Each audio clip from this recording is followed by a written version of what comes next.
ગુજરાતમાં તાજેતરમાં સ્થાનિક સ્વરાજ્યની ચૂંટણીઓ પાર્ટીના અમારા અધ્યક્ષ માનનીય જગદીશભાઈ વિશ્વકર્માના અધ્યક્ષસ્થાને યોજાઈ.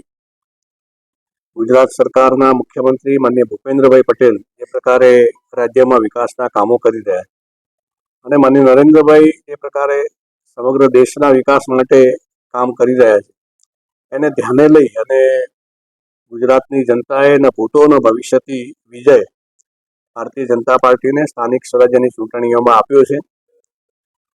એના પછી કોર્પોરેશન હોય કે નગરપાલિકા હોય, જિલ્લા પંચાયત, તાલુકા પંચાયત, આ બધામાં એના પ્રમુખ, કારોબારી અધ્યક્ષ આ બધાની નિમણૂક કરવાની થતી હોય.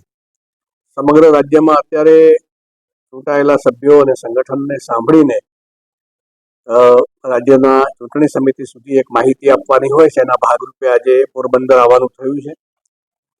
ખૂબ મેચ્યોરિટી સાથે ચૂંટાયેલા સભ્યો એ પોતાની વાત કરી રહ્યા છે. અમે સાંભળીને આ રિપોર્ટ તૈયાર કરી અને ચૂંટણી સમિતિને આપીશું.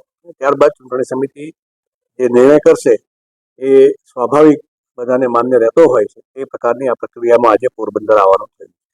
મારી સાથે અમારા પ્રદેશના મહિલા મોરચાના આગેવાન બેન પુષ્પાબેન અને ગૌરાંગભાઈ પટેલ પૂર્વ મહામંત્રી ગાંધીનગર મહાનગરના છે.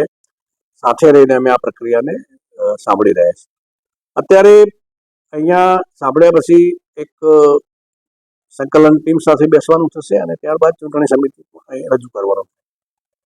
ચૂંટણી સમિતિ આખરે નિર્ણય કરશે.